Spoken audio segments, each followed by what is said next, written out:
Bonjour la team 111, j'espère que vous allez bien ce matin. C'est votre Martine Dalé et comme toujours, on va continuer avec notre SPO, Santé physique optimale en 222 conseils ludiques, assisté par celui bien évidemment que vous connaissez, le biothérapeute Monsieur Sadul.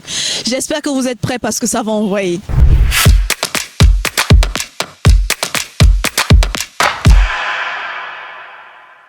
Bonjour Monsieur Sadul. Bonjour Madame Martine. Comment vous allez ce matin? Pas mal, avec le froid de ce matin, vraiment il y a des motifs de satisfaction. Parlez pour vous, pas pour moi en tout cas. Ah bon? Ok, je continue de parcourir SPO, Santé physique optimale en 222 conseils ludiques et bien évidemment je tombe toujours sur des éléments qui me poussent à réflexion. Je vais commencer. Ça prend moins de temps et moins d'efforts pour rester en santé que pour tomber malade.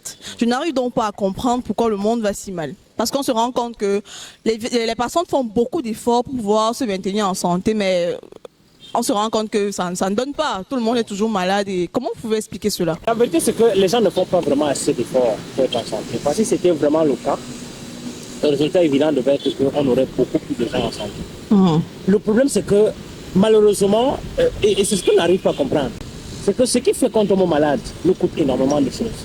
Or, ce qui fait qu'on ne tombe pas malade ne nous coûte pratiquement rien. Je vais prendre un petit exemple pour illustration. Regardez par exemple, prenons l'alimentation. Nous l'avons étudié ici longuement.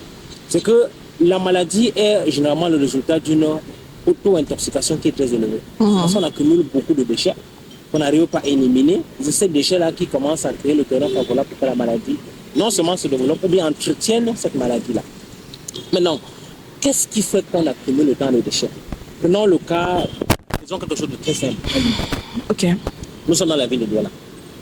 Regardez ceux qui mangent habituellement 5 voire 6 fois par jour. Qu'est-ce que ça leur coûte en termes d'argent?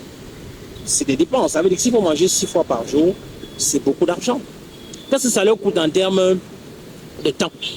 Parce qu'il faut prendre du temps pour manger 6 fois. Ça veut dire que vous allez, si on comptabilise, peut-être on est à 30, 45, voire 1 heure de temps par repas. Donc c'est 6 heures de temps qu'on consacre à l'alimentation. Ça, c'est du temps gaspillé. Regardez ce que ça leur coûte en termes d'énergie pour digérer toute cette alimentation-là. Ça veut dire que vous avez quelqu'un qui non seulement dépense beaucoup d'argent pour tout le temps s'approvisionner en alimentation, qui dépense du temps qu'il pouvait utiliser pour faire autre chose, qui dépense de l'énergie pour digérer cet aliment-là. Et malheureusement, le résultat qu'il obtient, c'est qu'il est de plus en plus malade parce que tout ça fait en sorte qu'il accumule beaucoup de déchets qu'il n'élimine pas.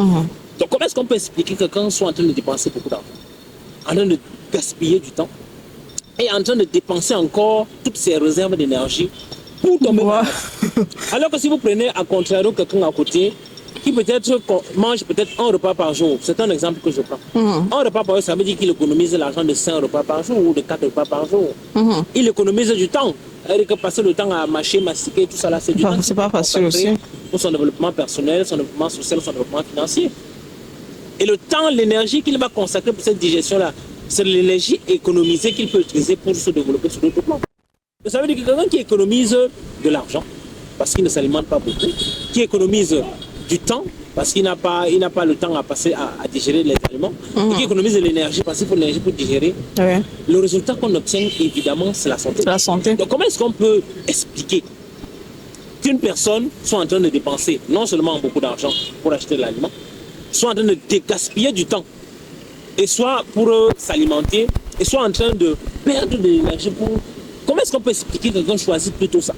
Et malheureusement, c'est ce qu'on observe. Ça veut dire que les gens sont tous dans cette dynamique-là. Comment est-ce que les gens peuvent choisir de gaspiller toutes ces choses-là pour à la fin perdre leur santé, au lieu d'économiser toutes ces choses-là et à la fin gagner la bonne santé? C'est quelque chose qu'on n'arrive pas à expliquer.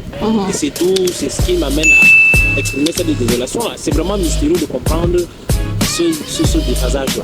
D'accord, monsieur, je comprends. Merci. Je vous en prie, madame.